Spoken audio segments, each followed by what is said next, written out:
All right. And we are back. It is Wednesday night. And I am not at home. I'm up here in the Hamptons. Um, Never been to the Hamptons before. You always hear, people summer in the Hamptons. I can see why. I don't know if you are from New York or, in this neck of the woods, but I will say very nice out here in the Hamptons. It's actually still a little brisk compared to where I'm at in Texas. It's hot at this point in Texas. It was like 97 degrees the day before I left on Monday, and so mid 70s, low 80s is the high here. Little brisk in the evening, 50s and 60s. I can see why people would come up this way for the summertime and enjoy the beach and the ocean breeze. A lot of affluent people living here in the Hamptons. Pretty cool. Here at Hamptons Tech Week is why I'm here. So speaking tomorrow, and shout out to Sabo, Stephen Sabo, for putting this together. This is the fifth one that they've had here in the Hamptons, and really impressed. We've been to a couple conferences, Salt and Scaramucci. He puts that on. Really institutional, high quality people, kind of enterprise, more crypto focused, obviously. This is more just tech in general. So a lot of discussions around AI, sports tech, biotech, crypto. That's the panel I'm on tomorrow. And Mandy says her brother goes to Bermuda Saturday. Bermuda's great. Bermuda's similar weather here, so like mid 70s, low 80s most of the day, which is nice. It was raining in Bermuda the whole time I was there, so I didn't get to enjoy, a lot of the stuff that people do when they go to Bermuda. It's not like a Caribbean island where it's sunny and warm and not quite the same deal, but really enjoying time here in the Hamptons. Again, really good curated group of people. Shout out to Hamptons Tech Week for having us up here. We did sponsor Citra Cooperman, a lot of other large sponsors here. People that work with family offices, people that are founders, investors.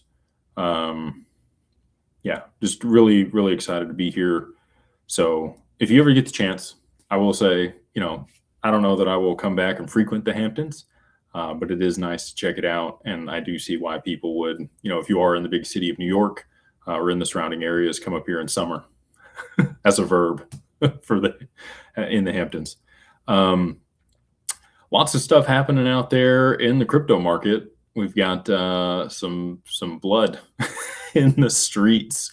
I know people, I'm sure, are freaking out just a little bit, and that's okay. Nothing wrong with that. I would understand why.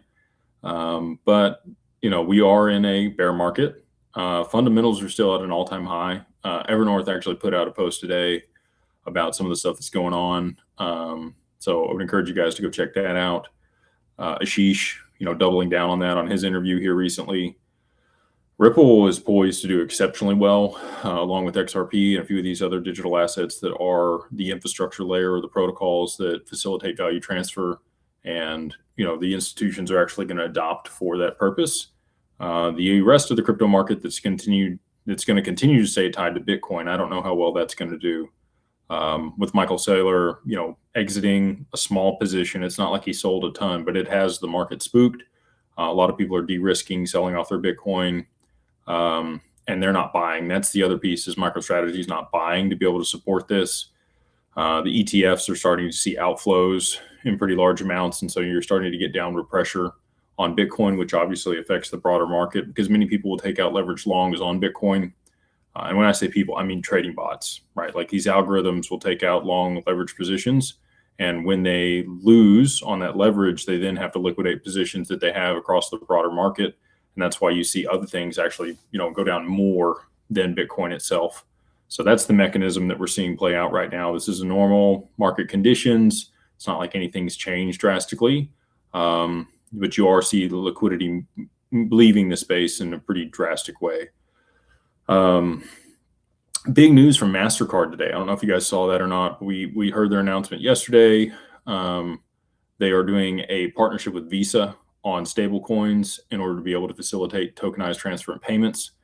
Big deal. For them to get their BIT license and now move in that direction means that we are close to adoption on this stuff, like extremely close. We've got the Clarity Act, proposed to go to the floor in the next 30 days here. It's on the docket at least, so we may see that voted on in the Senate in the not too distant future. They're on an aggressive timeline. I'm still, 95.5. I'm 95% that they don't get it through, but there is a 5% chance that we do see that regulation pass here before the midterms. We are hanging out at the high end of the range where we should see Japan step in here and do something with the currency market. We've got it touched 160 and it's come back down a little bit now. We're 159.88 over there on the yen versus the USD. Still need a little bit bigger move in oil, I think, to push that up to the point where, they're actually going to have to intervene in a meaningful way. So if we see things escalate there in the Middle East overnight or tomorrow or later next week, whenever it happens, I think that is going to be the straw that breaks the camel's back. So waiting on one more issue there. Now that we have the Strait continue to be shut down, no negotiations are happening between the U.S. and Iran. And also Iran has stated that they will start striking back harder than they are hit if people are, targeting them. So I don't think this is going to end anytime soon. I think that this is obviously going to continue to put additional pressure on Japan and the rest of the economies that acquire their energy from that region in the Middle East through the Strait of Hormuz. So I don't see it ending anytime soon. And with that being the case, I do believe that they are going to have to act and intervene in the currency market, either through one more time where they sell off treasuries, U.S. treasuries, in order to be able to devalue the dollar against the yen, or they're going to have to bite the bullet and raise interest rates. We are still waiting on the OCC to regulate stablecoins here in the U.S. I think that's the last piece. Yesterday was the final day that the Treasury, the FDIC, and FinCEN all could provide their comments to the OCC to be able to regulate the stablecoins correctly for them in the way that they want things to work. So I would expect that we are going to see, them come out, the OCC, and regulate stablecoins in the not too distant future. And once they provide that guidance, they can go ahead and Japan can raise interest rates, because at that point, we will have enough demand here domestically to be able to soak up those bonds. So I don't know that we're actually going to see that until that happens. That could also force the OCC, if it were to take place, to move quickly and go ahead and issue guidance so that we could stabilize the bond market. That is the last piece that I think needs to be in place before things unwind. Or again, it could be their hand is forced and they do it very quickly after it begins. So we'll have to see what Japan does, but we're still waiting on all those things. And that's where the market sits. You could also be seeing people exiting positions. So the additional pressure that we've seen in crypto and the stock market today could be from people realizing that the reverse carry trade is about to unwind at scale, and they are de-risking their positions and starting to unwind those positions to be able to repay that debt to the Bank of Japan before it happens. It will end up being somebody yelled fire in the theater scenario when it starts to move aggressively. Everybody will figure it out, and everybody will start liquidating positions, and it will be not good. It's going to be very volatile, and I think you're starting to see that in crypto now. Exits on Bitcoin. Who else said they sold their Bitcoin the other day? Like a lot of larger people that I've seen on Twitter are starting to actually become concerned with the cycle. So I did tell you guys this time was different. It is different. The ETFs and the sell volume and the pressure from those, unless you have a micro strategy or somebody else in the DAT side, retail is not going to be able to buy up enough Bitcoin to be able to stop the onslaught from the ETFs. All of the liquidity is still in the ETFs for Bitcoin. So if we continue to see downside pressure there, I would not be surprised to see $20,000 Bitcoin in the not too distant future. So Is there volatility between here and there? Absolutely. But that's kind of my target where I think the low end of Bitcoin is for this cycle before we see any upside. And that, again, not to say it couldn't go up 5 or 10%, but I think it will continue down to those levels in the not too distant future. So that's where my mind's at. Hopefully that gives you guys some insight. I always try to start this stuff with macroeconomics. I should probably list my disclaimer. And then again, appreciate you guys taking time out of your Wednesday to come hang out with me and watch and listen in. So if you could like, subscribe, share. We're over here on Facebook, YouTube, X, and over here on TikTok. It does help the algorithm, helps this reach more people. And I'll start with one other thing before I jump into the questions, aside from the disclaimer. I was having dinner last night, and a lot of very intelligent people here, like high-level people, and they don't know what's going on. They know something's amiss, but they don't know exactly what it is. And for me to be able to explain it to them, they're like, oh, this makes all the sense in the world. I knew that there was a piece that I didn't understand and why this was occurring or why markets were in the condition that they are. It doesn't make any sense. Now that you've explained it, this makes a lot of sense. So if you want this to be shared with other people, if you think it's relevant, if you think it's valuable, it does really help out if you do like, subscribe, and share, even hype it. If you're over here on YouTube, all of that is much appreciated. And we are almost to 200,000 followers or subscribers on YouTube. So if you guys can, give it one last little push, every subscription does mean a lot, and it is very much appreciated. So we'll jump into the questions. Go ahead and start running them down tonight.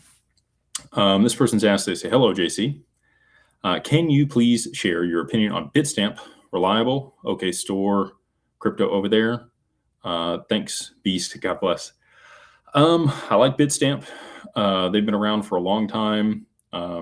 Ripple made investments in them, or vice versa. Bitstamp may have invested in Ripple. I'm not sure which direction it is, but they've been tightly correlated for the majority of XRP's history. I like Bitstamp. There's a direct integration through the Zaman wallet with Bitstamp to be able to facilitate trades with other currencies and things. So, yeah, I think it's reliable.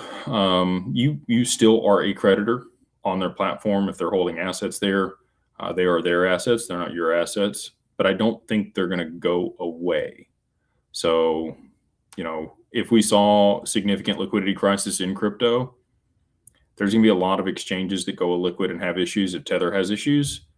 Bitstamp doesn't seem to be overly reliant on Tether. And they do have a lot of XRP. So I think that they will be just fine personally. Colin Cooper says, hey, Jake, we know XRP is still coupled to Bitcoin. Should we be concerned about XRP's constant downward slides? Again, I kind of explained that in the beginning of this, but with the bot trading that goes on in crypto and the leverage longs on Bitcoin that people take, it's not surprising to me to see XRP's price action. The way that I look at this is I look at the Bitcoin versus the XRP chart. And XRP is actually holding up.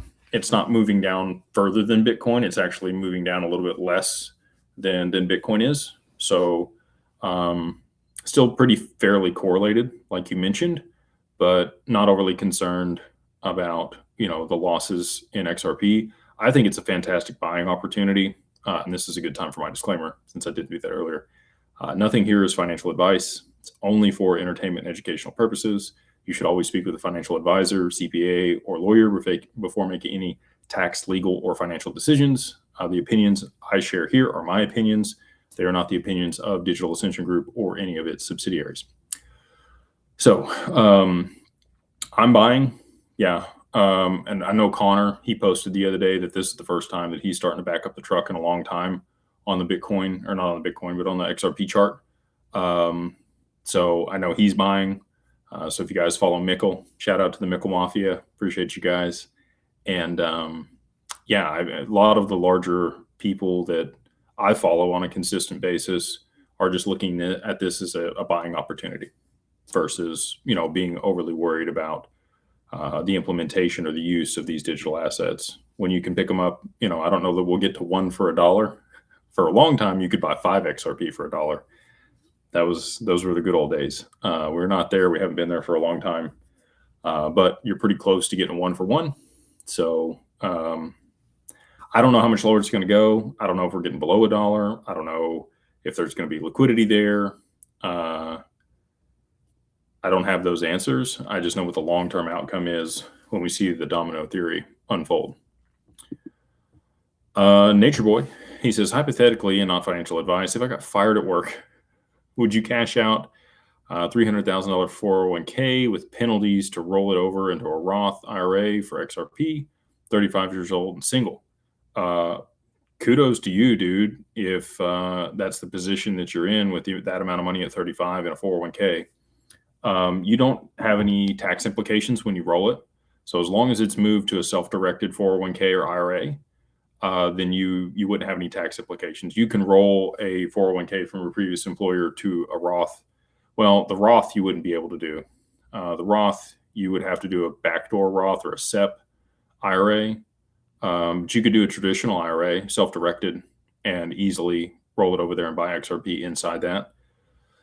With your age, I can't tell you what to do, but I will say this. So that's a lot of money that's going to be locked up for a long period of time. If you're 35 years old, you're not going to be able to access that money till you're 59 and a half without any penalties. And I'm not saying, to cash it out and deal with the taxes next year and pay the penalties. But if you did, and you purchase XRP inside of an LLC or your personal name, however you want to structure that, or inside of a trust, you're going to have access to that XRP over the next 30 years, right? Or 25 years that you wouldn't have otherwise. So I don't know how big a bag you have outside of that. But, you might talk with a financial advisor and see if it's advisable in their opinion to either cash out the whole thing or at least a portion of that. And look at the taxes and penalties and kind of weigh the cost to benefit there. And then maybe purchase the XRP, like I said, inside of an entity outside of a tax advantage wrapper, just because of the duration of time you're going to have to wait. I could guess what they would tell you. Most of them are probably going to advise against it. Many of them are advocates of, tax mitigation and having a wrapper around your assets, which I am too. But I just understand, you may still have to work the rest of your life, even though you have all that in there, because you can't borrow against an IRA. You can't even touch it, really. There's no way to be able to access that liquidity and get, cash flow off of it or dividends or any of that stuff. It's going to stay inside that wrapper in order to maintain the tax benefits. But you could cash out a portion, leave a portion in there for retirement later on. And then also, have at least a portion of that you paid the taxes and penalties on that you're going to be able to access in the short term. That's what I did. So I'm just, again, going to speak to what I've done in the past, which is, I did cash out my IRA that I had in crypto when I was 32. So, again, it wasn't a ton that was in there. I think it was maybe 50 or 60,000 XRP that I had in that product at the time. But it was significantly lower in price back then, so that the taxes and penalties weren't, substantial. And I figured, okay, if I get this out of here now, I won't be able to drive the benefits from that for the rest of my life. Whereas if I leave it in here and it grows to a substantial value and I do want to cash it out later or access it, I'm going to have to deal with a lot more taxes and penalties. So again, can't tell you what to do. Just weigh pros and cons, go talk to a financial advisor. And, after you've done that, because I don't have your whole picture. Again, you might have 1 million XRP sat in your personal holdings outside of that IRA. And you're why would you need to cash it out then? But if you got 5,000 XRP outside of it and you got that much money in it, then maybe there's something else you could look at doing there. Cody, he says, I'm a financial advisor in XRP and have XRP on Coinbase. After price appreciation, it's similar to NQ. Can I transfer it in kind, my assets over to LPL, my broker dealer I work with? I don't know that LPL provides custody for crypto. I'm sure that many people will. in the not too distant future. By the end of the year, I would expect that some of these larger financial institutions will. I don't know that they're going to provide additional benefits or ways for you to leverage the asset or derive, dividends or cash flow off of it. I think that that's going to take some more time, especially if the Clarity Act doesn't get passed in the short term here. They've got to define rules around DeFi and how that's going to work. And so, not I'm sure that we do that. All of those things. So you'd be able to hold it with us at Anchorage, get institutional custody, get access to all the products and services that we're curating for our client base to be able to have those additional benefits alongside the institutional custody and protection. So I would advocate for us to be able to help you with that. But again, I don't have the insight on if LPL is in a position to be able to facilitate that the way that you may want it done. So go talk to them. I would check and see if that's something that they can do. And if they do have a way to be able to custody it and provide advisory services around it. If you're a financial advisor, I'm sure you're able to structure your own estate and understand tax implications, how to manage your portfolio, all of that. So you may not need our services. What I would say is, we would be able to provide you avenues to be able to benefit or derive benefit from the asset that you're not going to get with other counterparties. So again, cost to benefit, and I would go check out and see if that's something that they're even capable of doing. All right. We've got Kingdom Connected 777. Very cool name. They say, hey, everybody, how great we get even more sweet time to buy in these prices. Jake doing my diligence. I don't see your company's Better Business Bureau. Maybe I'm typing the wrong name. As your name changed a bit. Thanks for the help. So Better Business Bureau will not rate crypto companies. If you go to look up Uphold, they have a rating of 0 on the Better Business Bureau. Better Business Bureau doesn't understand crypto. They will not rate crypto companies. So we haven't really even tried for that because I know that they're just going to rate us low. And it's just a categorical deal. It's not even because we're a bad business or anything like that. You probably use Uphold. You know who Uphold is. We partner with them to be able to roll out our application, to be able to create bank accounts for the LLCs and the entities that we've structured. And Better Business Bureau, again, rated them 0 because they're a crypto company. So until Better Business Bureau actually wants to, provide real ratings for this vertical or companies in this vertical, I don't know that you're going to get much information from them, unfortunately. So I actually built out a full grading schema for ICOs and tokens back in 21 to be able to rate them like a Better Business Bureau, so that people would have, some way to be able to see if what they're, getting into is legit or not. The business partner that I had for that, we ended up splitting ways, so that didn't ever come to fruition. But yeah, that's the current circumstances. I think that'll change in the short term. In the next 6-8 months, I do think that the Better Business Bureau will come back around, and obviously we would, want to work with them at that point to be able to list our stuff on there. So that's why you don't see it. Sona, they say, U.S. resident in Brazil, wife has only Brazilian citizenship, tax implication strategies, strategies, selling some XRP after price appreciation, ? Does gifting to wife she sells to pay for things make things simpler? You could only gift her. So you're outside the U.S. You guys live outside the U.S., I would assume. You said in Brazil. So you're not going to have to deal with, I don't know what the laws are there in Brazil about community property.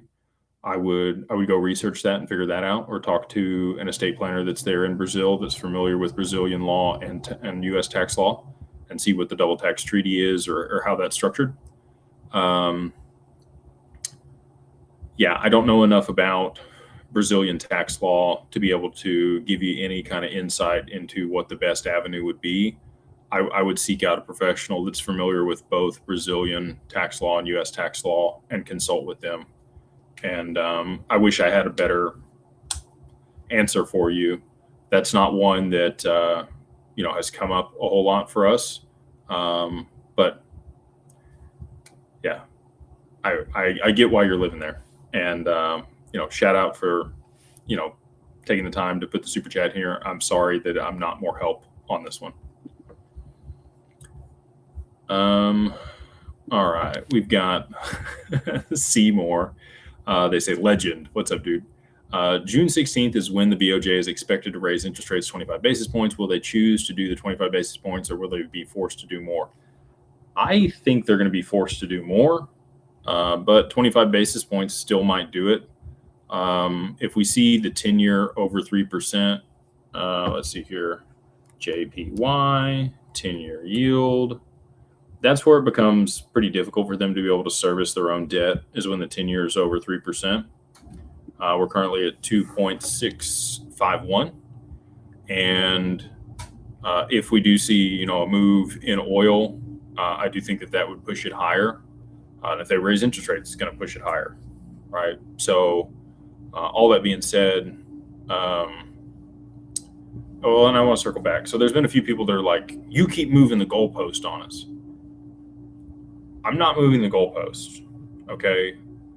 The world is dynamic. Things shift, constraints change, and therefore what has to happen in order for certain circumstances to play out also shifts. It's not like it's an exact science of this is the number, that's the number. I'm giving you guys my best guess based on actual real-time circumstances today. And I do some forward looking, but I'm not, markets, I'm not 6 months forward looking.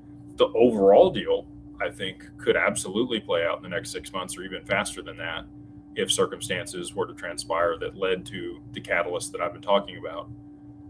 But there are a lot of people that get frustrated with that. And it's completely understandable, right? They feel like, these were the numbers you said, and then that happened and you moved it again. There's other, like I said, other constraints that are changing around that also shift things that are, none of this is in my control. And I kind of feel like Charles Hoskinson right now. I don't know if you guys have seen the video of him having a breakdown. I think Charles is a good person. And I think social media beats people down. And obviously he feels some form of, obviously significant connection to Cardano and the outcome for the people that have bought that token and the network at scale. But he's also de-risked himself from it, right? Like all of the money that's been raised and put to work to be able to develop the network and the nonprofit and the for-profit and all the other things that he has, other people control. He doesn't have a way to be able to actually change anything on that blockchain that could affect price or benefit people in that respect. All he can do is continue to advocate for the use of the blockchain, try to drive more developer activity on chain, more adoption and demand for the token through different things that they're working on. And at this point, I think he's just voicing his frustrations with stuff. But it's similar to myself. I don't control the markets. I definitely don't control macro global economics. I'm not a politician. I'm not in the rooms with the G7 making these decisions on what's going to transpire over what time frame and how they're going to orchestrate it so that everybody gets their piece and everybody's okay with the outcome. I can see what they're doing, but as far as me being able to actually change anything, all I can do is kind of provide you guys what I'm seeing in the market today when I come on here and do these lives. And then you go do your own research and make your own decisions and figure stuff out for yourself. And you might think I'm full of it and that it's not going to play out the way that I'm talking about. And that's okay, right? Everybody's entitled to their own thesis. I've done a lot of battle testing on mine, and I feel very confident that I'm going to be correct when all of this does happen. But timeframes are very difficult. Again, constraints change consistently. So the only sure thing in this world, there's three things: death, taxes, and change. Those are the three things that you're going to have to deal with for your entire life. And eventually, obviously death is an inevitable outcome for all of us. So if you are stagnant, if you're not growing, if you're not changing, if you're not becoming better, then, you're slowing down, you're dying. effectively over time. So the world doesn't stop, and I don't stop either. And I'm just going to continue to come on here and give you guys what I'm seeing in the markets up to date, real time, with numbers that I think make sense. And as things shift, some of the assessments and the numbers that I'm providing will probably shift along with that. Let's see here. I'm going to ask a question, and I'm going to go to the bottom of the chat. Can you hear the air conditioner next to me on either TikTok or on YouTube? Let me know in the comments. Or is the audio okay? Because I don't want it to be okay. All right, hold on.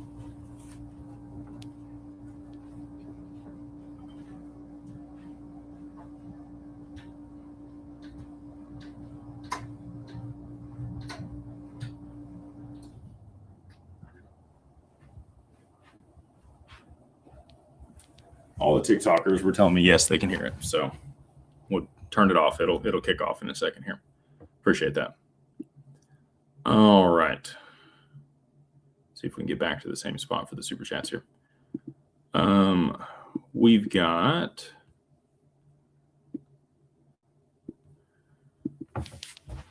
Cuerva. They say legend. T Corona Borealis, the Blaze Star, will appear on 6/25. They don't know that. That's their best guess on a date.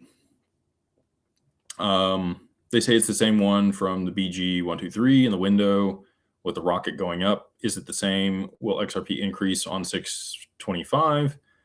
Swift needs to move to T+0 before 6/28 for payments. Swift is going to implement real-time payments this month before or on 6/28. So for that to take place, XRP would have to be a substantially higher price. Same thing with back-end settlement in the stock market, all those things.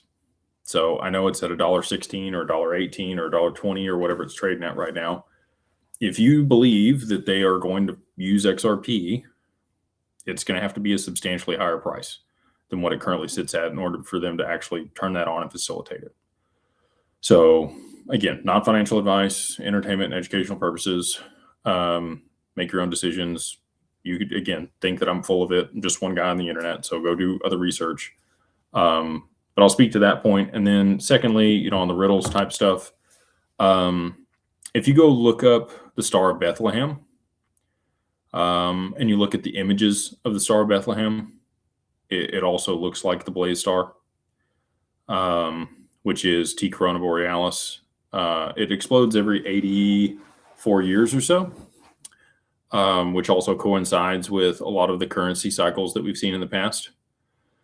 So is there something to that? Plausible. There's a few different things that happen every 84 years. Saturn, I think its cycles are every 84 years before it's in the same zodiac. So if you want to look at the astrology stuff, like there's a few things that fall in that category.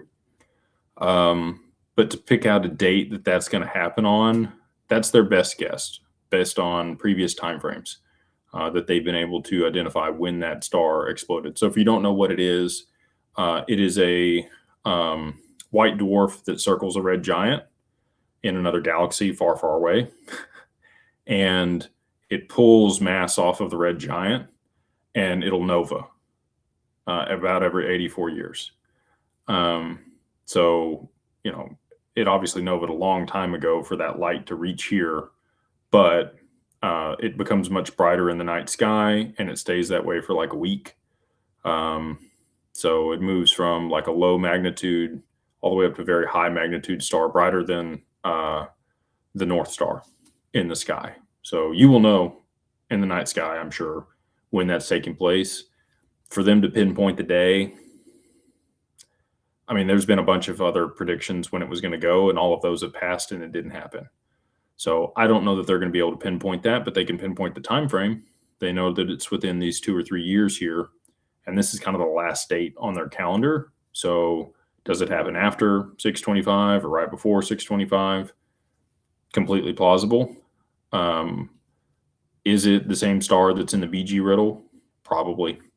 Yeah, I think it's also the Star of Bethlehem that was in the sky when Jesus was born. and the wise men were following that star to Bethlehem to be able to see Jesus. So again, a lot of lore around it, all this other conspiracies or riddles or whatever you want to call it. I take it all with a grain of salt, but sure would be interesting if we saw XRP start to take off and then that star exploded.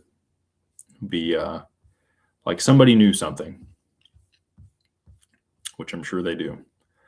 Rick Johnson, he said, thanks for all that you do. And the tea lady, just keep being who you two are. Love you guys. Thanks. It's a very nice compliment there, Rick. Hopefully you're well. And again, appreciate all the super chats and the support. Charles says, hey, Jake, can you talk about the fact that R3 Corda chose to go with Solana instead of XRP? So that's not the case. I know that, okay, so Corda can settle through multiple blockchains. The XRPL, XDC, Solana, I think they could probably do HBAR as well. Just because they're touting Solana and the new implementation on that blockchain for them to be able to settle through it doesn't mean it's the primary settlement mechanism. Solana does not have enough liquidity. It does not have clarity here in the US. It may have been listed on the list of commodities. I think it was actually. So technically, designated by the CFTC and the SEC, it is a commodity. The problem with Solana for institutional capital flows is it has gone down in the past. Enough volume on that network would make it go down again. And the XRPL has never been down. The tolerance for downtime for these institutions and enterprises is like Microsoft's tolerance for downtime on an annual basis is 3 milliseconds. Like that's how long the worst thing can be for them. And obviously we've seen longer outages than that in the past couple of years where things have been hacked. But because of those reasons, I think it's going to be a redundant network. So if they can't process payments through XRP, then they'll default to XLM or not XLM, but XDC or Solana or Hedera. And John Wingate talked about this at ETH Denver when we got to listen to him at the XRP event there. They've built redundancies beyond the XRPL with XLM, Hedera, and Solana. So you might need multiple networks. Again, you want redundancy in case something fails or has an issue or gets paused or there's frictions to be able to route payments so that you don't have any downtime. Like that is what these institutions want. That's what Corda is, an enterprise software. They're like the Oracle for implementing blockchain solutions for large institutions and banks. So, I know there's a lot of FUD out there about that. I'm not concerned about it. Again, we worked with R3 years ago. So, and I'm Corda certified. So you can believe whatever you want. Again, I'm just one guy on the internet. So if you think it's Solana, sell all your XRP and go buy Solana. Rick Johnson says Verson, because it's supposed to be digital gold. No, it's digital crap. This after going over the manipulations around Bitcoin, what you say. Look, I'm 70-30 still on Bitcoin. I'm hopeful that it goes to $1 million for the people that hold it. I'm struggling to understand the value proposition outside of the fact that it is a finite resource that is still inflationary over time, but less and less inflationary over time. It has not performed as hard money. If it was hard money, you would see it correlated to gold and the price expansion that we've seen there. That's been the narrative for an extended period of time. But it's obvious that it's not responding to the inflation in the economy the same way that gold is. And so therefore it's hard for me to define it that way, but neither is XRP, right? Like the circumstances that exist today don't lend crypto to being a monetary asset. You're going to have to see a lot more liquidity move into some of these assets in order for them to become much more stable and then be used. And then I think that they will be quantified as, a reserve asset I've talked about XRP becoming a tier 1 asset designated by the BIS. We're still in Q2 here when they're supposed to give the designations for Bitcoin, ETH, Solana, and XRP. So I do think that that's coming here at some point in June. And again, that's another corollary that leads to the fact that June might be a really good month for XRP. Jesus is Lord. Love the name. They say, yo, Jake, talk about tokenization on XLM not affecting anything, and it's not the main thing XRP is being used for. XRP will be used for settlement layer and the DTCC plus all of the other money as well.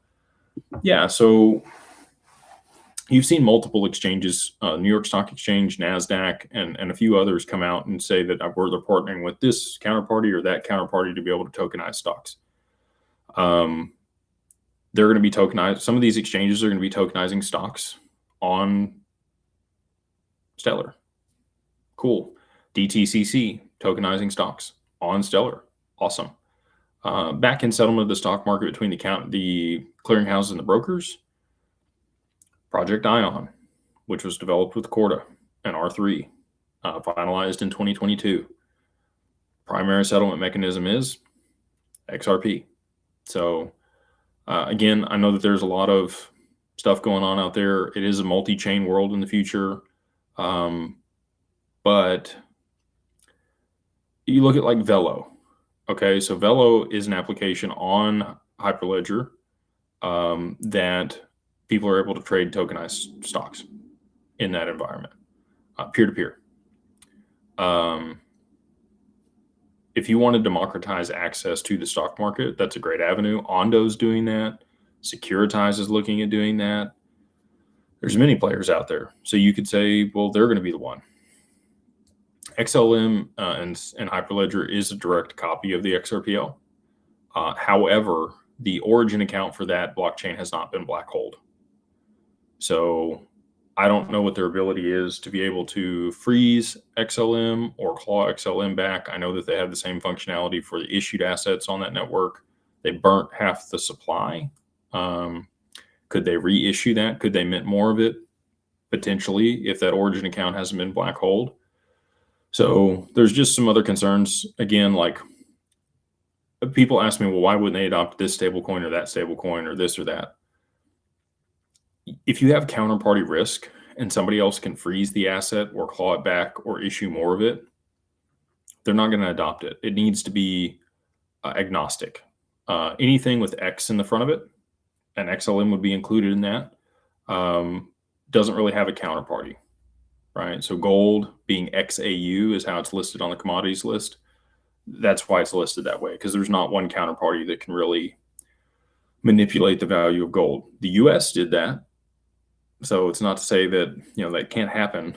But that's the whole point of an X being on the front end of that abbreviation. And then separately of that, if you want to go back and look at when XRP was rebranded from Ripples and look up this white paper, you can. The IMF issued a white paper in 2014 on the exchange rate peg, which they abbreviated XRP.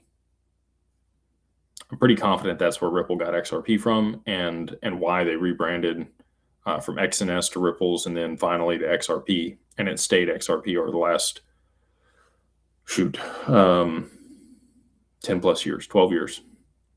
So anyway, yeah, not overly concerned about any other digital asset handling all the money and the settlement on the back end. It's going to be XRP in my opinion. Hey Jake, quick question. Is Scams David's nephew? I don't know. I have a feeling. I've never met Scams. So full transparency, I don't know. What I would say is I have heard Scams on Spaces. We've spoken a couple different times. His cadence of speech and dictation are very similar to David's. I know somebody that has almost the exact same voice as somebody else, and they are not related and had never met before there was an issue with a regulatory body. Years ago, we had that situation transpire on Twitter. So it's possible. that he is tangentially related to David Schwartz in some capacity and has spent a decent amount of time around David. And it could also be possible that he has no correlation to David Schwartz whatsoever and just happens to speak in a very similar cadence, have a similar breadth of knowledge, and have similar dictation. The tone of his speech, he's much more nasally than David.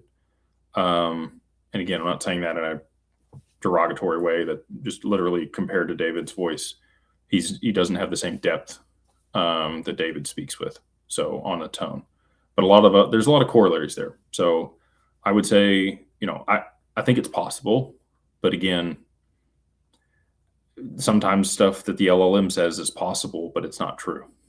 So the answer is I don't know, but there are signs that point to maybe so.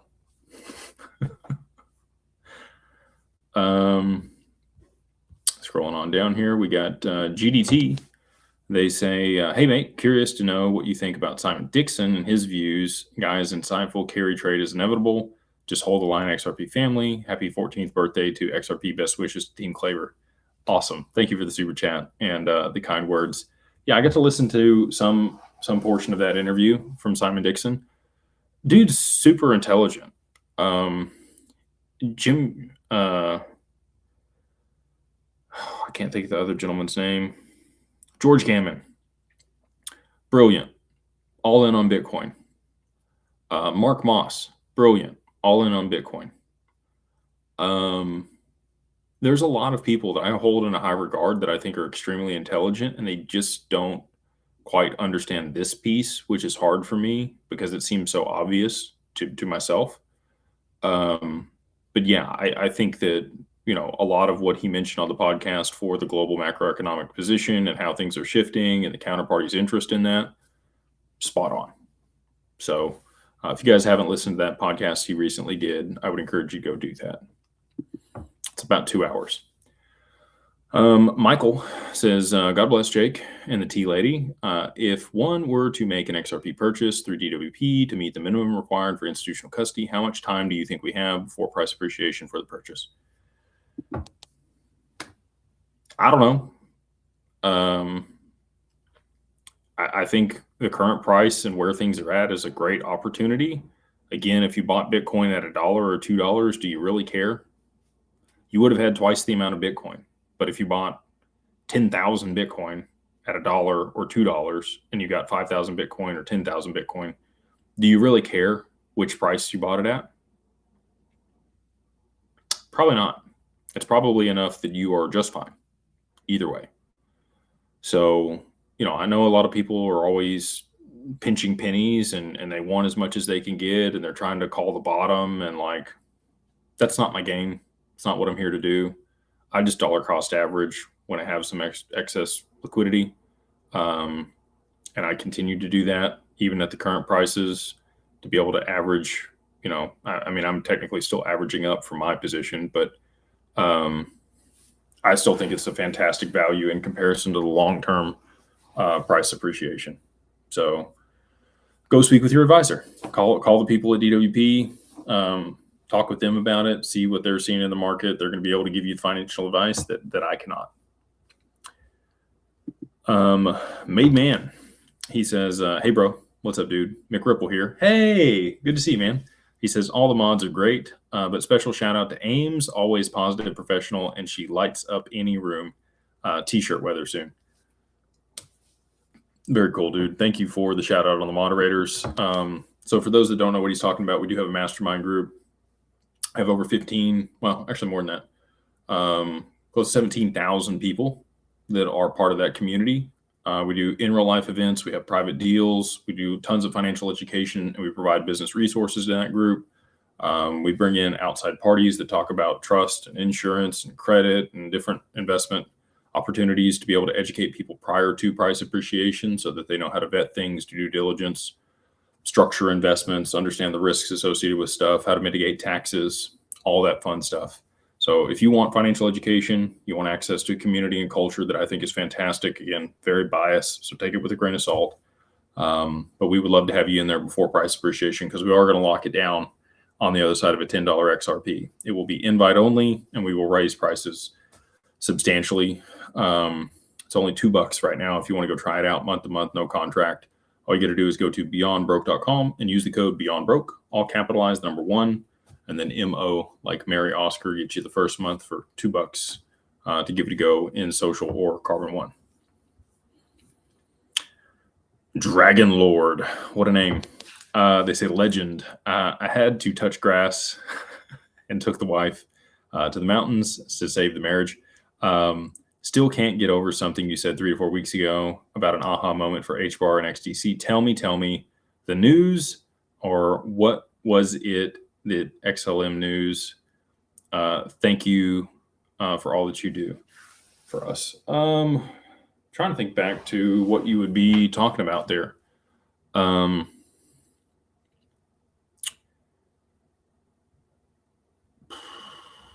mean, there's going to be some things that come out around both of those cryptocurrencies in the not too distant future that will be good for the market, I think, and also for those that hold it. Can't really talk about what exactly that is, but I think you're going to like it. And then the XLM news obviously was also good deal for their partnership with the DTCC. So all of those will continue to have more good news in the not too distant future alongside XRP as well.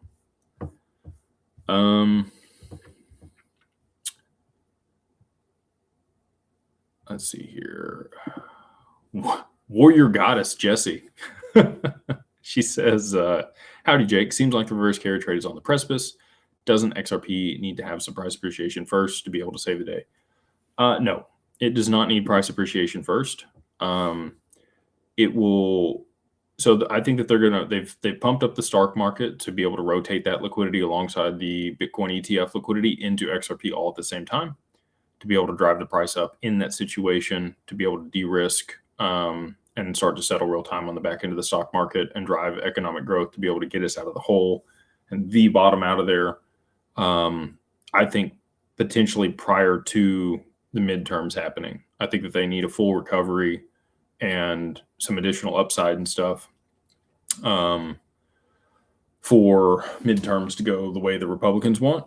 And so with that, it's got to happen fairly quick if that's going to be the case. If they're going to wait till post midterms, I think they run the risk of losing the midterms and losing the capability to get the Clarity Act across the line and a bunch of stuff. So if they are concerned about getting the Clarity Act across the line, they probably need control of both the House and the Senate. If we do see a save the day moment and things work out, even if there is a horrible downturn in markets, I think that would bode well for the Republicans to take both of those and then be able to, actually pass that legislation. So that's my guess on what's going to happen. We'll see. Again, it's a guess. It is not a certainty. So don't base your financial decisions on anything I've said here. Do your own research, figure it out for yourself. But that's how I'm positioning myself. They say JC and the Tea Lady. Thank you for Jaquin's birthday shout out. On Monday night, the iPad in his hands went flying across the couch when he heard it. It was so much, means so much to him and us. You're the best. God bless. Thank you. I like doing that type of stuff. I'm just a regular dude. Happy to, if I can make somebody's day, I'm happy to do it. So again, hopefully it was a wonderful birthday and you guys had a wonderful time. And if I'm able to add a little icing to the cake, don't hesitate to reach out. Jacob Jones says, in the reverse carry trade, is the reverse carry trade unwinding, or is it something else causing a drop? I think it could be people starting to de-risk in both the stock market and crypto today. I think Japan's backed into a corner. I don't think that they're going to be able to continue to kick the can. And again, very timely with the way that everything's set up for the OCC to be able to issue stablecoin guidance and regulation. So that's the last piece that I'm waiting on. And also for the Fed master accounts for Ripple, Wise, and Anchorage. Those skinny accounts would be great to have before, everything kind of unfolds here. Bad financial decisions, Nick. He says, what do you think the low end of XRP could get to? I don't know. Any number I say, people are going to come back and be like, oh, you said this or that. So I'm not going to give you a number. I think it could go lower from here. I don't know how much lower. Again, I'm still dollar cost averaging at the current prices. I think it's a steal personally at the current levels. But I also liked it at $2. I liked it at $3. I liked it at 50 cents. I liked it at 20 cents. All these prices I think are great for long-term outcomes. So you do you. If you want to try to catch a falling knife or pinpoint the bottom, 96% of traders lose money, just so you're aware. Most people are horrible at predicting tops and bottoms. Now, could you use an algorithmic trading bot that trades off timeframes and candles? Probably be better suited to do that. We have a product that we brought to market with Arch Public, and I'm sure that it has sold, upside in XRP in people's retirement accounts, and it is allocating right now. I'm sure that they're buying back at lower prices, continuing to compound more XRP in those retirement accounts. So I don't know what trades it's currently making. I haven't looked at it today. But if you have an IRA with this and you could see those trades and see what it's doing, you could probably glean some information there. Troy DeMont says, Jake, so excited for this time. And I would not be here if it wasn't for this community. Thank you for what you've created. What does Bitcoin dominance need to drop to start feeling like it's decoupling? Thank you for the kind words. Really appreciate you being part of the mastermind and the community we built over there. It's because of good people like you that place is what it is today. So just want to say thank you to all of our clients and all the people that want to be part of the mastermind. Again, nothing that we do even matters if you guys, don't want to participate or don't gain value from it. So thank you guys. Truly feel very blessed and grateful for that community and for all of our clients. So back to the question. Bitcoin dominance. I actually haven't looked at that chart in a little while, so I'm going to pull it up here. BTC dominance. Where are we at here? There we go. Currently sitting at 58%. So Bitcoin is currently 58% of the market. It is falling off a cliff here. I think we're about there. We're about there to start seeing a rotation into altcoins. We're not quite at the lowest point of this cycle. It got all the way down to 57% back in September 2025. So if we cross that threshold and continue down, I think that's where you're going to see things start to decouple. So if Bitcoin dominance drops below, call it 56%, I think there's probably air there. And that's when you're going to continue to see it fall for whatever duration of time while other assets appreciate. All right. Beyond Blessed. Love the name. They say, hey, Mr. Legend. Thanks, dude. Appreciate the kind words. They say, can you speak about R3 on X spanking the XRP crew by claiming XRP won't use XRP, but still use Solana? Is it just FUD? Blessings. I already answered that one. And I would just, I don't know if you were here for that, but I would just be beating a dead horse if I continued to belabor that. Shadow owner. Not sure how to. Shadow Rebel. Maybe that's what they're trying to spell. They say, trying to buy XRP on Uphold, and it tells me that there's roughly only 12,400 XRP available.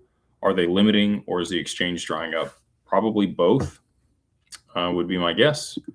That also may be how much money you have in your bank account or what you're limited to on ACH.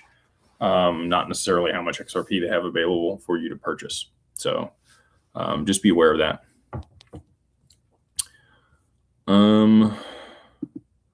We got WiseFit. They say, Jake, welcome to Long Island. yeah, I flew into Islip and then drove the hour and a half up here to um, the Hamptons I won't say what part of the Hamptons I'm in, but like I said, it's nice. Thank you for the warm welcome. Carbon One DWP member, looking forward to price appreciation. How long are you staying and what time are you going to be there speaking tomorrow? Is it a public event or private event only? I would love to stop by for a quick meet and greet. Unfortunately, this is invite only to Hamptons Tech Week. You can look at the calendar and you'll have to check in. They know who's supposed to be here and who's not. It is at a very well-known location, but you can go check it out online if you want to look up Hamptons Tech Week. I'm speaking tomorrow morning. So after that, I'll be headed back down to Islip and then back to the house. So I've enjoyed it. Like I said, I can see why people come up here and spend the time in summer in the Hamptons. Trying to look the part. Do I look the part? Am I doing okay? I got my linen, a little button up on. I did some research to see like what do you wear in the Hamptons. But yeah, unfortunately, it's not a public event. It is private, invite only, and it's very well attended and very curated.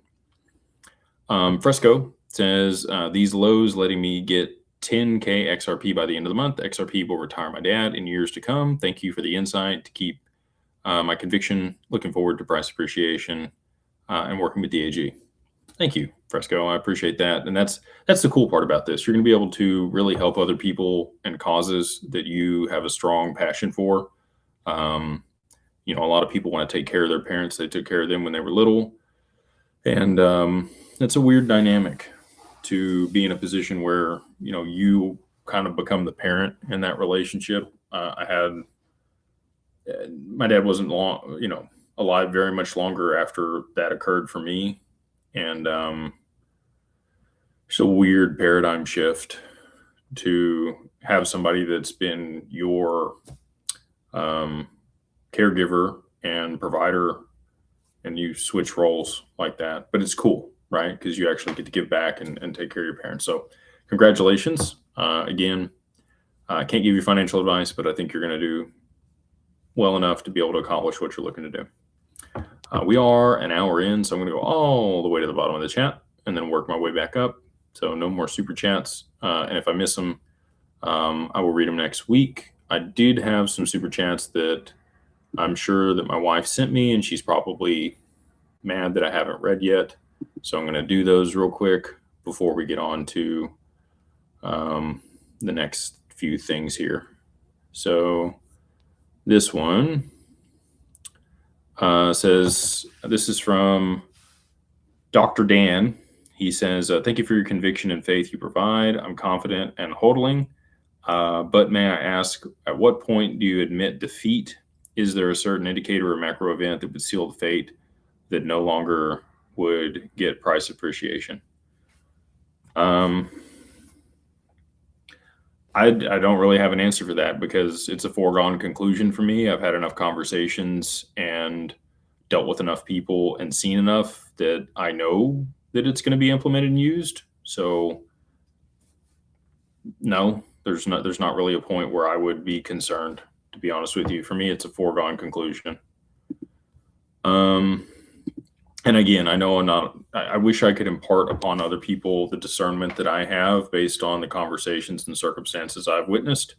And so unfortunately, because I can't just gift that to you, I have no way to make you feel better. Other than, if you've done the research and you have the conviction and you understand what's going on, then I wouldn't be overly worried or have, a negative outlook. DFW Mike, my man, I'm sorry I missed your super chat last week. He says, 7 generations legacy in my headphones all day. Learn, do, teach is wealth education at its best. Mods are freaking awesome. Beyond Broke Mastermind is my future. Hello, Tea Lady from Sophia. June 6th meetup, days away. Stay safe. Appreciate you, dude. Yeah, so if you haven't read this book, I would encourage you guys to read this. This is one of the required readings that we have in the mastermind for people that do intend to set up a family office. Seven Generations Legacy would be a book that I would recommend people go out and read. Rachel, I can't think of her last name, is the author on that. Very like rough beginning of the book. It will definitely jar you a little bit, but it also provides you insight to why it's important to be able to, set things up and put things in perspective so that you have, kind of the patience and understanding why you're reading the book as you go. But, great book.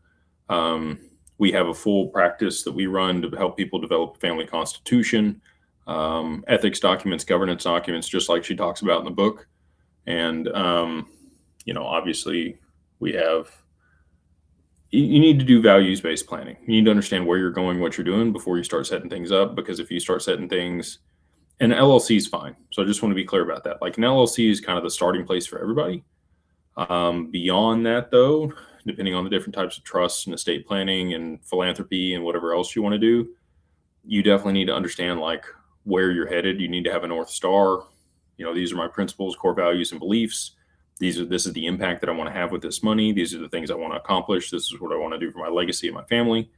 And that book will help you, kind of orchestrate that and think through those things in your mind. And again, we have a whole program that you can go through in order to be able to set that up before you get going after you've structured the LLC. And there's a course in the mastermind, if you're in Carbon One, that you can participate in that will help you with all that as well. Dungeon Dojo says, did I see that Terra Santa about a month ago? I'm assuming you mean, did I see you at Terra Santa? Nope. I don't know what Terra Santa is. Thanks for what you're doing, changing lives. Appreciate that, dude. Yeah, unfortunately, I don't know what Terra Santa is. So that was not me. But if you do see me out in public, don't hesitate to come up, say hi, shake my hand. Happy to talk to people.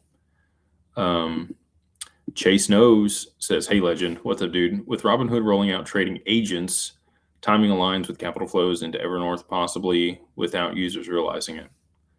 Potentially. Yeah, again, I think that they have funneled a lot of liquidity into the stock market to be able to transfer that into crypto when the time comes.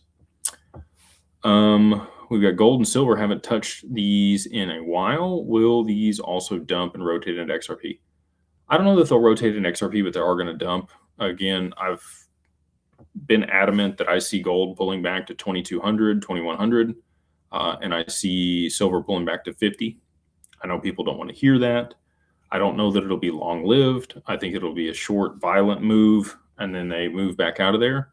But I do think that they are going to see those levels one more time before we see continued price appreciation.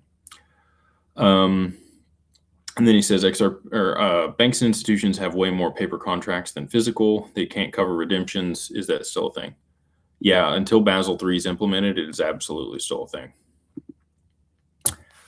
Swat Sari says, advanced congratulations on 200,000 subs. Thank you. Appreciate that. Beyond Broke Mastermind, I am not a U.S. citizen, and I work for Visa here. I'm on a work visa. I thought you worked for Visa, like the processing company. I was excited for a second. They say, will I be eligible to be able to open an LLC here? Yeah, if you're on a visa, you can structure a company here. It's not a problem. Also, rewatch the Domino Theory. Feels surreal that this is happening. If it feels surreal for you, imagine how it feels for me. Like, I've been confident in it the whole time, but to watch it play out real time, to watch the Strait of Hormuz get closed, man, like, you believe things, right? Like, I come on here and I have a high level of conviction, and I see things that I believe are going to happen in the market, but to see this unfolding real time, like you said, it's surreal for me too. And I do think it is going to unfold. It's looking very, very likely that it's going to happen in the very near future. I get it in. Says, on top of my super chat, I'm in the Beyond Broke Mastermind. Appreciate you, dude. Appreciate you being part of the community. Again, if you guys want to join, you're more than welcome to do so. All you got to do is go over there to beyondbroke.com, use the code BeyondBroke, all capitalized, number 1, and then MO, like Mary Oscar, each of the first month for $2 there in the group. He says, can you have a live between you and scams? Scams won't do anything but Twitter. I've offered other stuff before, and he has rescinded that. He will only do lives on Twitter. He will not get on video. He wants to remain anonymous, and I can understand why. He's pissed a lot of people off over the years, and probably doesn't want the backlash of people knowing who he is or where he lives or any of that stuff. So, again, I value anonymity and privacy too. If I could make the impact that I want to have without doing this, I would. But I don't think there's really any other way for me to be able to help the people at scale that I would like to without doing this. So, and somebody else asked me, why is it just for the clicks or likes, on Monday? And I thought about that a little bit more. I kind of gave him the reasoning. It is somewhat, but it's not like a selfish deal. It is literally so that we can get the message out about what we're doing. The whole point I had to start the mastermind was to help 1 million people become financially free. If nobody knows who I am or what we do or how we can help them, that's never going to happen. So that's what this platform's for, is to get the word out, share my opinions and thesis. And through that education, hopefully you're able to make good decisions for yourself based on that and many other things with your portfolio and what you're doing. And I do think we'll be able to help 1 million people become financially free, which is, to say that is, again, one of those things that's surreal. Jesus is Lord says, Jake, are you for sure they can't make it happen without raising prices? Yes. Is there no other possible way to make these things really happen? I'm assuming you've done the research thoroughly. Correct. Yeah, they cannot facilitate trade at scale or back-end settlement of the stock market or the FX market or SWIFT without significantly higher prices for whatever digital asset they're going to use. Which, again, I'm very confident that it's XRP. Kingdom Connected says, thanks for the explanation. I was talking to Mike. He said, I can verify your company's on Better Business Bureau. I really appreciate your ministry. I'm well invested for me. Don't want to mess this up. Completely fair. Like, do your due diligence. You can go look at our ADV. You can go look at all the public listings for all the advisors that we have listed on our ADV over there on the SEC's website. Yeah, talk with our people, make sure that it's a good fit. And I will say we're not a good fit for everybody, right? There are certain people that have certain levels of expectation that we've, said, hey, I don't think we can ever meet this. You're probably going to need your own family office, and you can go figure it out yourself on the other side of price appreciation. We are a multifamily office. We provide a very high level of service, but sometimes that's still not good enough for certain people. And I get that, right? I don't think we're the end all be all solution for everybody. I try to tell people I think we're just an option in the market. There's lots of options out there. You should probably have your assets spread across a couple different things. But if you want peace of mind, if you want insurance on your assets, if you want continuity, if you want your beneficiaries on the account, we are the way to do that.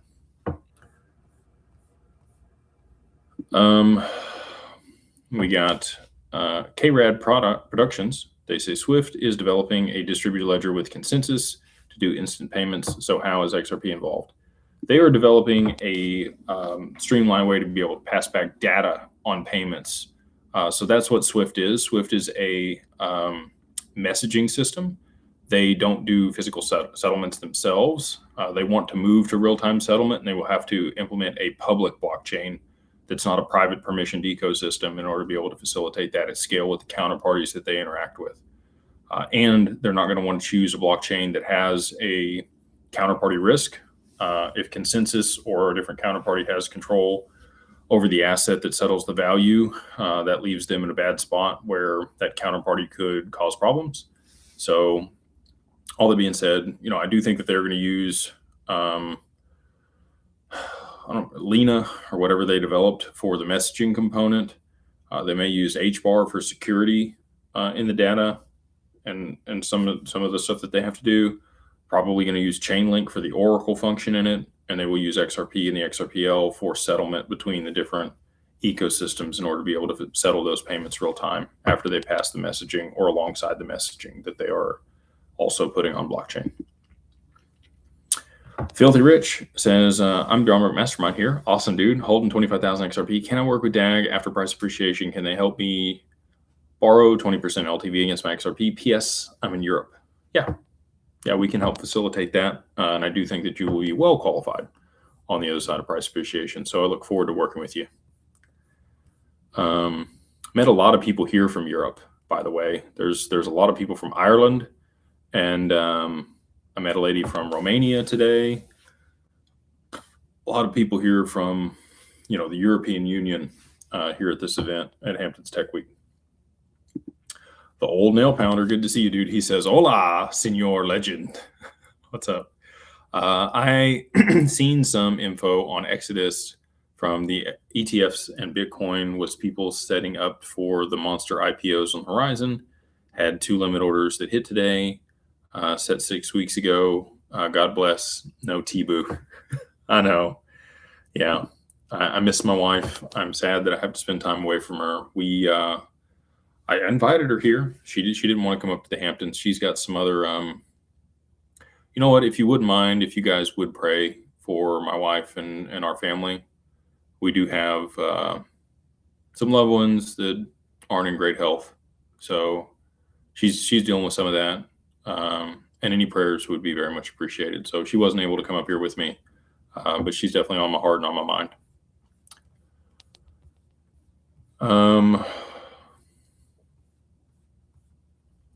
We've got East E. They say, Senor Legend, thank you for your work in business. Business says, any thought on the reverse carry trade timing related to several impending IPOs and market melt up? Yeah, I mean, a lot of these large IPOs are right here on the horizon. I don't know that, thank you for the prayers over here on TikTok. It really does mean a lot. I thank you guys. Yeah, timing on these IPOs is weird. It's been frothy. We've had some really good IPOs this year, and Anthropic, or not Anthropic. Is it Anthropic? I don't know. There's a few of them that have filed their S1 for their IPO, including SpaceX. I don't know if the reverse carry trade is going to go first and then they're going to IPO. You would want to IPO into a melt up like you're talking about, which I think we currently have in markets. I think the S&P could reach 78, 7,900, somewhere in there. That's where I think the top's going to be. There's another gentleman that I follow closely that's very intelligent, that's been great for macro, that has just moved his mark to 10,000 for the S&P, and he was saying 7,000. So that's what I'm saying. Like, there are other people that are extremely intelligent that have made really good calls over extended periods of time that are also moving the goalpost because they're seeing changes in the market that didn't exist.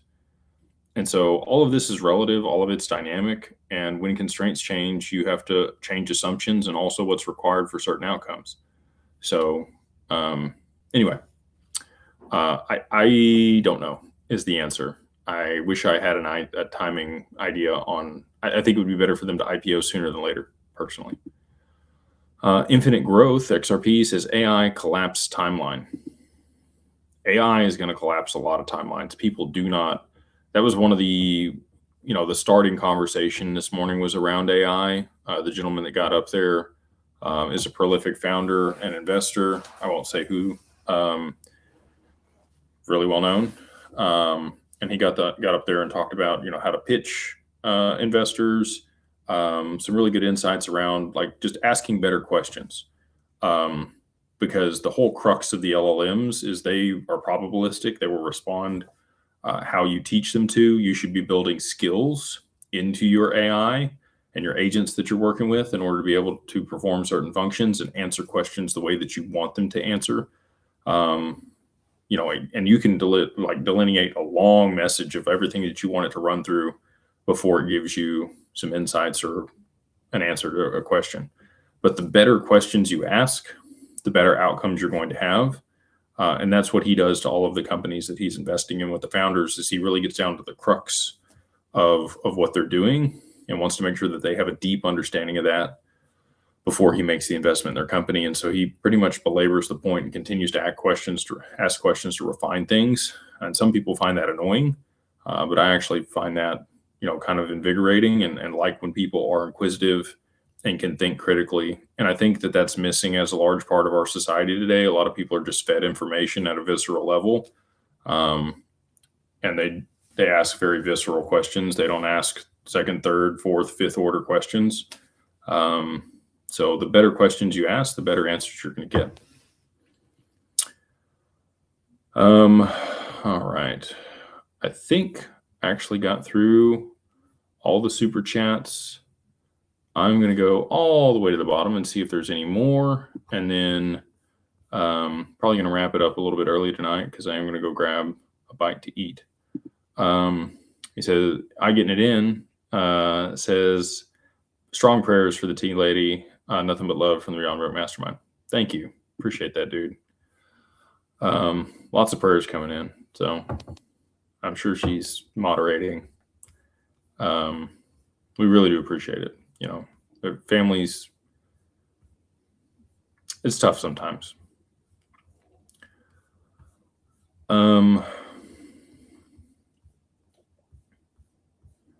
Health is wealth, so that's, probably something I haven't touched on as much. I was a bodybuilder for 10 years, and that was kind of health to an extreme.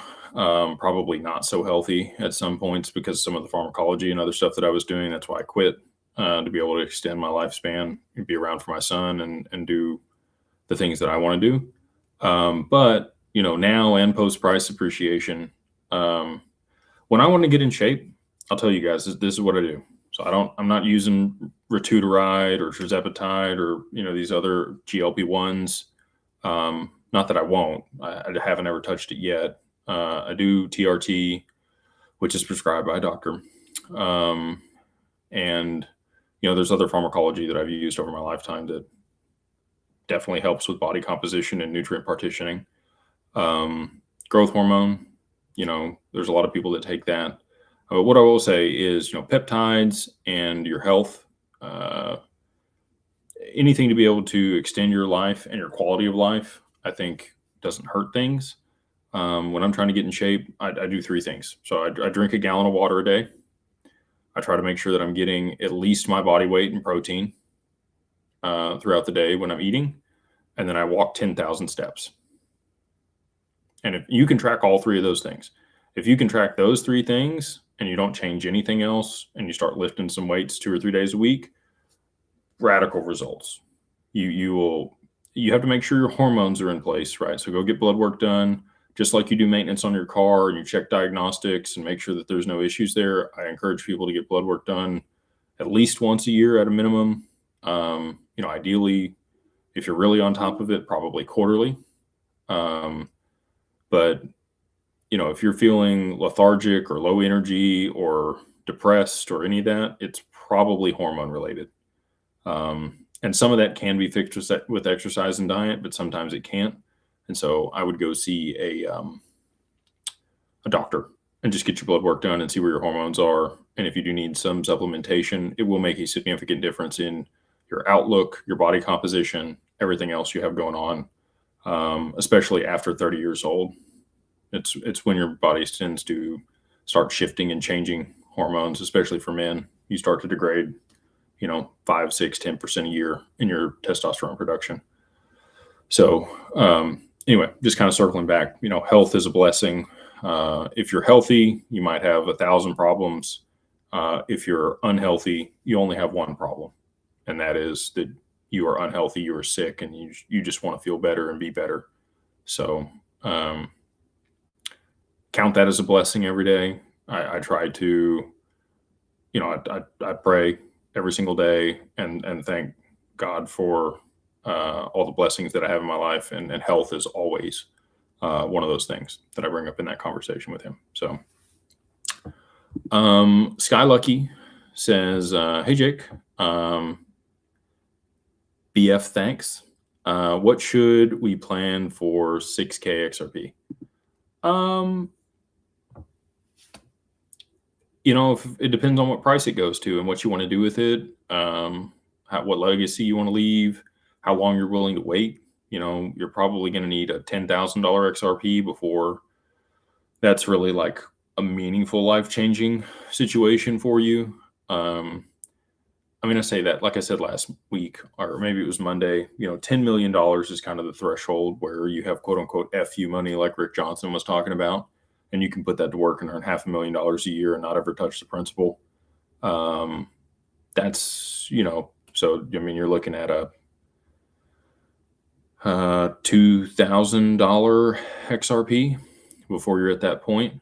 And I do think that those numbers will happen eventually. I just don't know how quickly, right? So probably gonna have to wait a little bit longer than people that may have a little bit more than you in order to be able to start benefiting at scale, and kind of changing things in your life. And that's something else I would encourage people to do post price appreciation.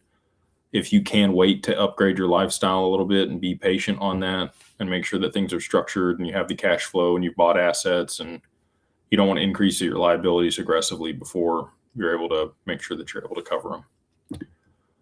Omni257 says funny and catchy rock music video starting at the 1810 mark of today for 24-hour crypto video. Your AI twin makes an appearance. Check it out. I have to go check it out. Pretty cool. Thanks for the insight. We've got Gervin. They say my birthday is June 22nd. Hopefully good news this month. You could have a great birthday, Gervin. And I think that's it. And we're right at about an hour and a half anyway. If you do need the LLC, if you guys want to work with us on that piece, there's a lot of good people out there that do that. We've done more than anybody else, and we've been doing it longer than anybody else. Very sophisticated in the way that we structure it. So if you want to go check that out, you go to app.digitalascensiongroup.com to be able to structure an LLC to manage your digital assets effectively. We structure that in Wyoming. You get anonymity, creditor protection, all the administrative services that go around that, and the application where you get the bank account associated with it.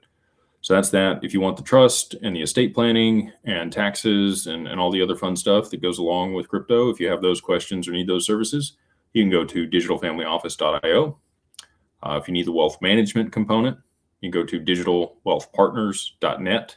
And in the near future, we'll be consolidating all these to just one website, which will make it a lot easier for everybody to remember it. But that's where things sit today.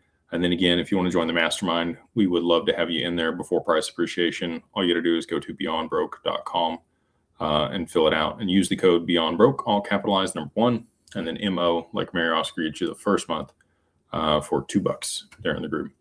So with that, I am going to sign off. I hope you guys have a wonderful Wednesday, a wonderful week.